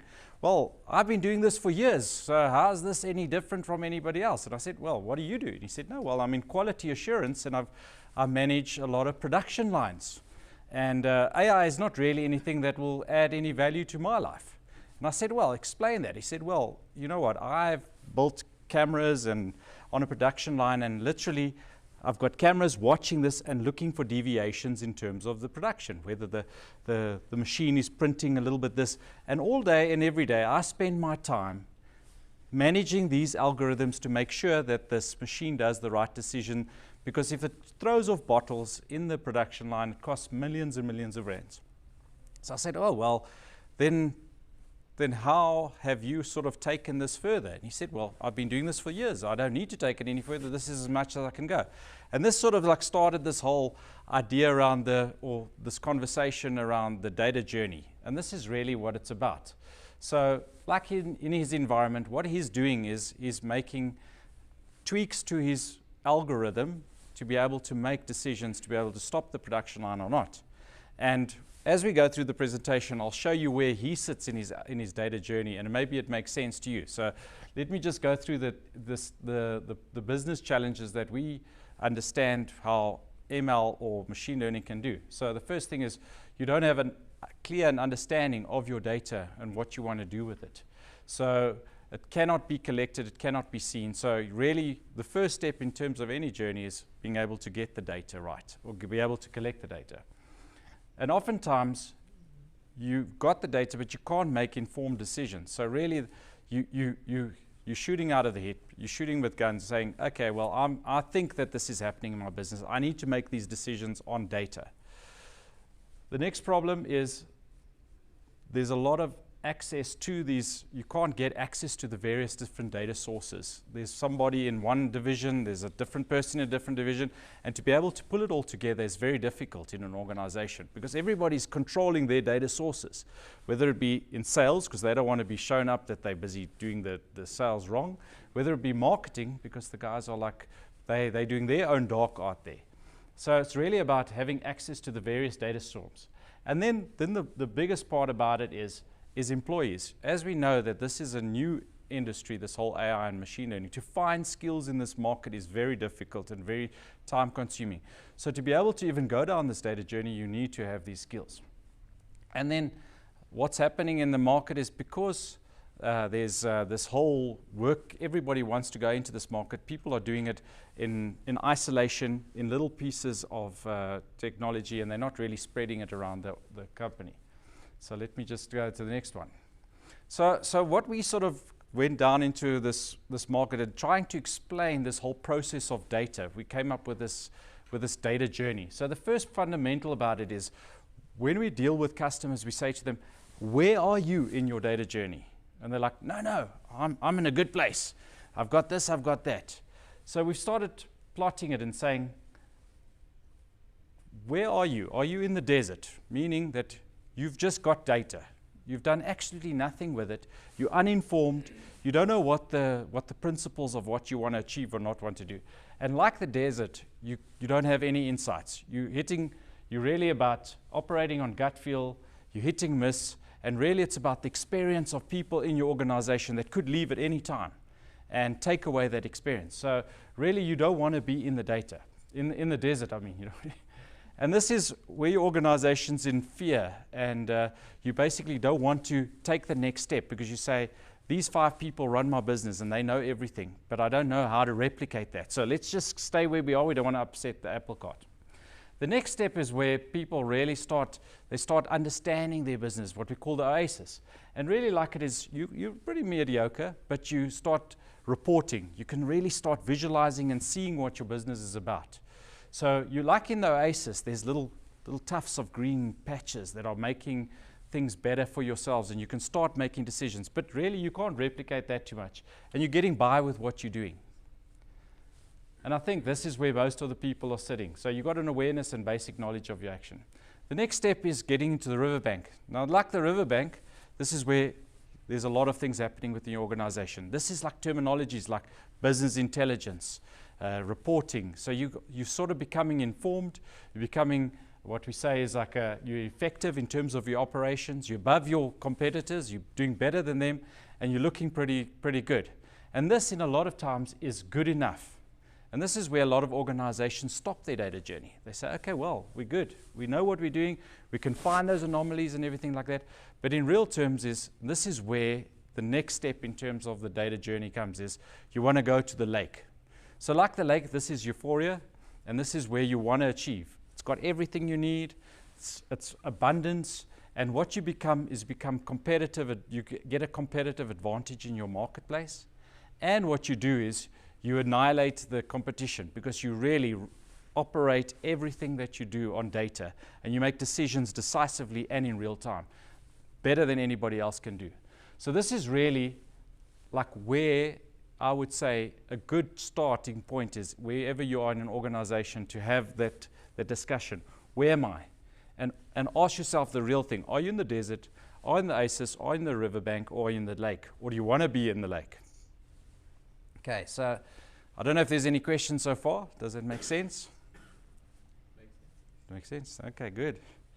Good. So let's dive, and this is the next step. Once you've already decided whether you're on the riverbank or the lake or wherever, it's like to say to you, how do I practically go down this data journey? How do I start my data journey? Because that's really the problem with a lot of these technologies is everybody says you must get into AI. Quick. But however, there's a process that you need to go through. AI is not the silver bullet if you haven't worked through the process. So like we said before, the desert, this is really about the first step in terms of that is collecting the data. Whether it be your IoT sensors or various from your ERP database connections, big data connections, really it's about finding your data within your organization. And that's really the first step in terms of the data journey. The next step is to like take it, and I think this is probably, if I had to be blunt with a lot of organizations, this is probably where most people fit in their organization. Tabular data, Excel spreadsheets, real-time embedded dashboards and things like that. That's basically where most people are playing within this space at the moment. But then where you start going up the value chain and you start saying, okay, where do I need to go? And this is where the riverbank comes in, is business intelligence. I need to be able to look at my data, be able to drill into it, be able to find those things that are problematic within my business and say to my business, listen, here is all the data, here are the couple of things that I need to focus on. And that's human nature. You don't want to be able to see thousands of data. You want to be able to focus on those things, to drill into that. And then what you want to be able to do is create some sort of bi-directional flow of data. So if something happens within your organization, you can move that data into different applications, whether it's your ERP system, help desk system, or anything like that, and automate that process. So what we find with people when we go down this data journey, and this is like, it happens every single time, is when we've got to this point where people have done the business intelligence side and they've really seen their data and they're getting so excited about it, but after a while they lose the luster because it's like every day they've got other things to worry about. The data is happening, but then what you need to do is put on that automation layer and say, okay, if this happens, but that happens. And a good example is, say for example, you are in your organization and your sales figures reach a certain amount. You want to be able to tell the finance guys, listen, I need some more finances to be able to to warrant this new expenditure in our business. So you always got to like be able to do that. So a lot of people would like to do the automation part. They want to be able to, as data is happening in real time, be able to make decisions without the human going there. And that's really where most people are playing within in this data space. But then the next space is, and maybe I can explain it to you as well. So the data is what's happened. What's happening is decisions. And then what we start doing is, and this is really what the value starts adding, that's going to the lake in the future. So this is where you bring in machine learning. And Andrew and all the speakers today spoke about that. How do you classify information? How do you look at these different things? How do you predict? How do you find anomalies in terms of that? So that machine learning. The next step would be is taking it to scenario planning. So you would want to know if all these factors are in your environment, as we said, the solar panels, whatever the case is, how do I predict what the future is going to look and how do I do scenario planning around it? And this is how you start finding those anomalies in your business. So you can start toggling the information, like say, if the pressure is this or if the temperature is this, what will be the best outcome for me as an organization? And then the next stage is what we call optimization, is when you put all these machine learning algorithms together and they predict to you what you should be doing in your business and pushing it back into your real business in real time and creating a digital twin of what your environment is about. So this is what we call the digital journey, and this is in terms of what the future is looking at is what is going to happen. Predict, act, and really make sure that you do things in the future. So in terms of practically, operational is the old way that people did it. Strategically is looking at how you do the business intelligence and the bidirectional and the automation of your data. And then transformational, as I said before, is how do you move the needle so far ahead that your competition, that you basically annihilate them in all forms of way. And this is really what if you're looking at data, this is the practical steps that anybody wants to do in terms of getting the AI to most effective for your organization. So maybe I'll just go back there and ask anybody, if I had to ask you, that friend of mine that we sat around the fire, where would you rate him in terms of his customer data journey?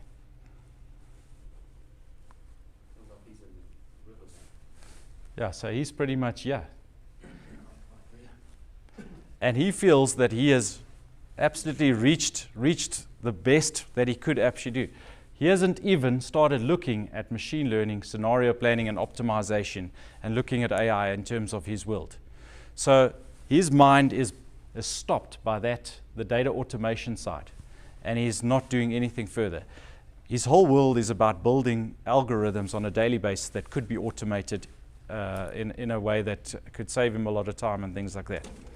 But interesting fact, and that's how people are. So in closing, I'd like to say is, so really what machine learning is about for us is there's vast amounts of data and vast amounts of opportunities that you can solve.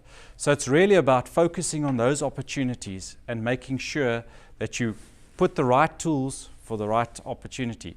We as humans have got such great potential that we can do and the great things that we can solve, but the machine learning can prove so many different models for us and give you competitive advantage in any other way. So that's thank you very much for the chat today. I hope that made sense. If there's any questions, we're welcome to answer some questions. I don't know if there's anything that you guys would like to ask. Thanks, Andrew. Just you don't know how.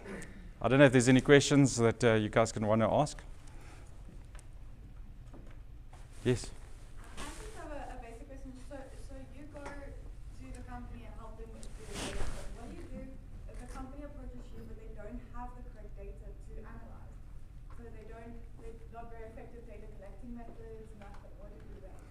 Well, so that's, yeah, interesting question. So that's part of the service offering that you'd offer to customers, because like I say, if you don't have data, you don't have anything. So really it's about how do you start finding those data sets that can actually add those value to the customer, whether it be implementing sensors, whether it be connecting to an ERP, whether it be connecting to whatever data sources they have in their environment and basically bringing it together. Yes. What is the typical duration? And as I said, I know it's probably not typical, but Yeah. one of these projects, I know it will depend on the quality of the data you're working with and several other things, but yeah, what is the typical Yeah, also interesting question. So we've had so like Andrew also mentioned earlier. So sometimes you speak to a customer about a data problem that they want to solve, and you can go down a long path and find out that the problem can't be solved with data. So the thing is, the whole idea on this customer data journey is to be able to go quickly in, see if there's an opportunity, use like automatic ML type of models, test it, see if there's something, and move on and find the data that does work. So it's always an iterative type of process. So in terms of timelines, very difficult to say. So some are short. We've had some projects that we've done literally in a couple of weeks, and then we've had some projects that we've been busy with for 3, 4, 5 years, trying to solve problems and continuously solve problems. Yeah.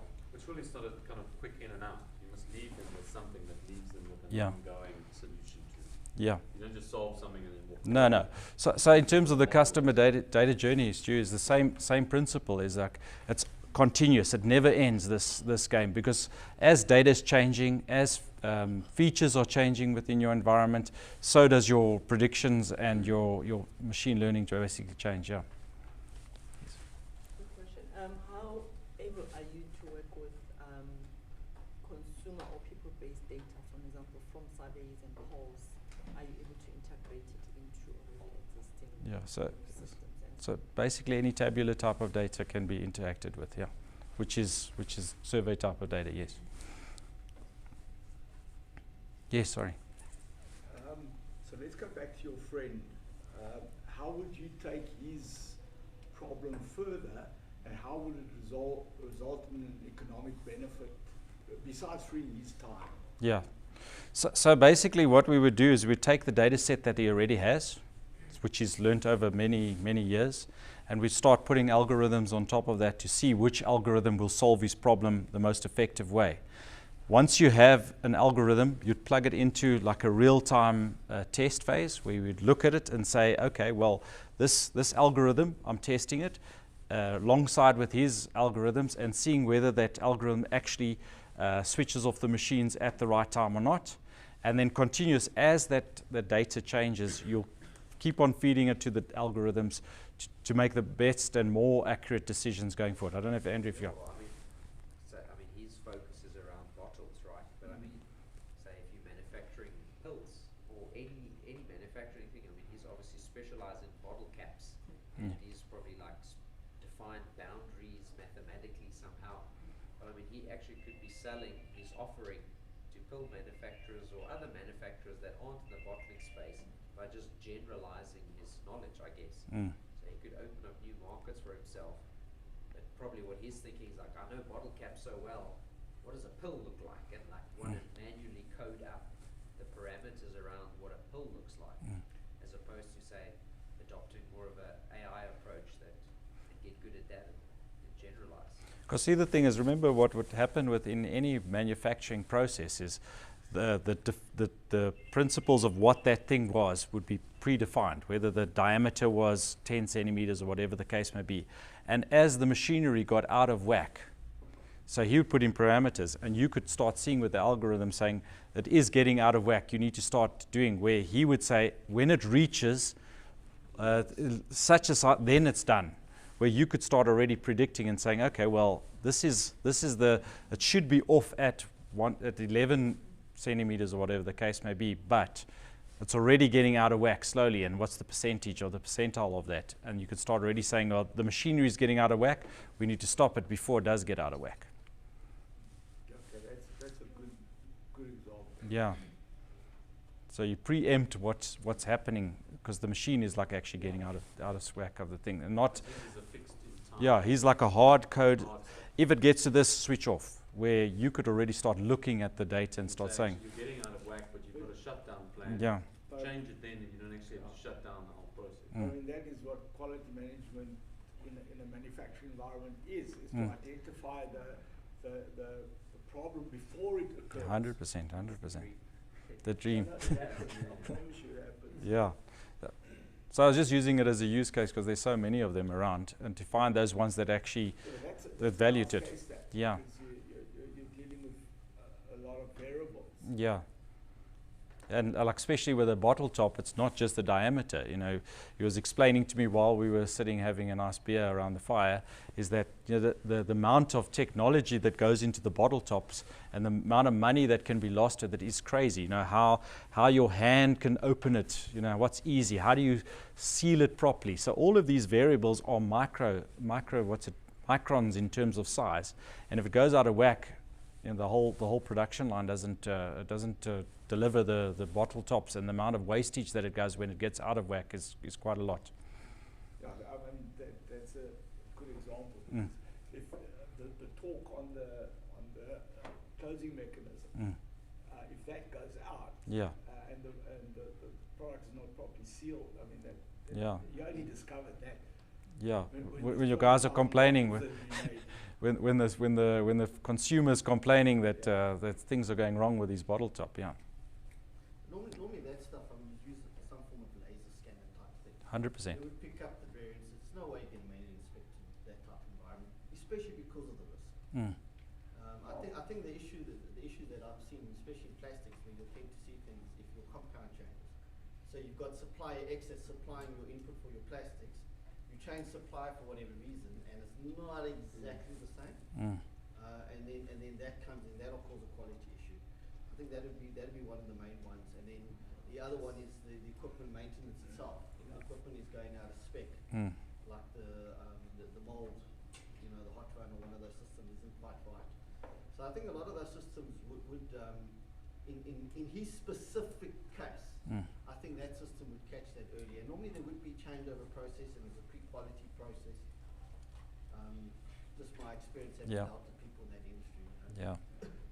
And I guess in every industry there's guys that are, like say, in the desert, and some guys that are who's to say where they are in terms of their data journey. I think where it would come in would be those anomaly models. Yeah. So where you pick up and you'd say, you know, because there's a lot of variables. So now we've got this quality issue. Why? So you know, anomaly models would help pick up the traces and say, well, actually we changed our supplier, or whatever those particular things could be, you know, if you bring that data. So I think there I could see a lot of value in my perspective. And I think that's the thing is, you know, I mean, you don't know until you get into those industries and you start unpacking where the different, so like say, you could not have access to the data that the supplier was changed. But in real terms, it just shows one day that everything's going wrong. Now, how do you predict what's going wrong if that data set hasn't been incorporated into that environment? Yeah. And that's definitely something that you probably find in a lot of these companies. You know, they'll tend to have these disparate systems that aren't talking together. So what you're talking about is it's an old problem, but we don't have a good solution for it, even after 30, 40 years of talking about it. 100%. Interesting. Yeah. Good stuff. I don't know if there's any more questions. Yeah, sorry, Raluca. Not a question, oh, a statement. The statement. Think about medical diagnostics. Using the same formulas. It's the same cycle of that. You save lives if you predict and not react when the person is sick. But strangely enough, this conversation I had with this friend of mine, he was saying like, you know, it's fine if the bottle tops are out and 95% or 97% accurate, and they dispose of 1,000 bottle tops because his software said it. But imagine you dispose of 1,000 people's medicine because it's, you know, some ethical contributions there, and especially the fact that you can't get it.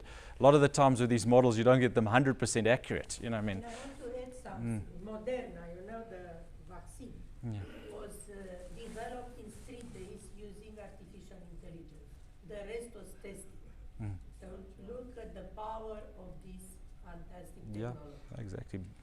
Big data is what it's about. Yeah, we won't be able to even see it. So Grant, yeah? As part of Oculus's solution, do you guys implement any form of RPA? And do you use things like Automation Anywhere or UiPath or as a solution? Because what your software does is to give insight into a business. And then as part of your solution, you could then say, okay, well, this is what the data is now telling us, and this is what we recommend we need to do to help you streamline and automate your business. And obviously with RPA, it's more on the office environment, I would imagine. Like paperwork and typing and paper and filing and that kind of stuff. Yeah. So I guess there's there's like different ways to look at it. Like say that is these specialized tools that like focus on RPA and be able to automate your office. What Oculus is about is really about taking the data and automating the data process. So our automation engine is almost like that.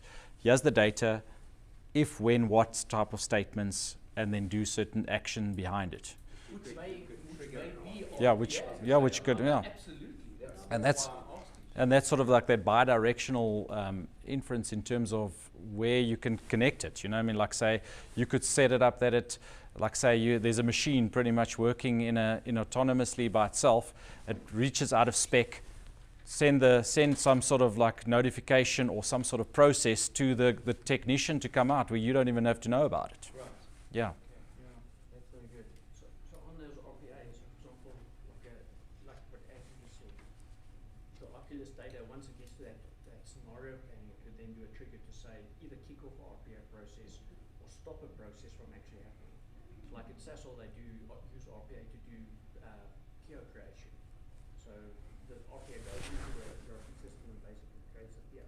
So if you're applying a bit of AI or data AI on the model, you could say, we're noticing there's anomalies with the supplier, and then you actually kick off the RPA to stop that PO, or you don't have the PO. So there's integration mechanisms, but I don't think we'll ever go into the being an RPA vendor. So we'll plug in, like you said, triggers. That's where. Okay, I don't know if there's any more. Stu, you got a question there? No.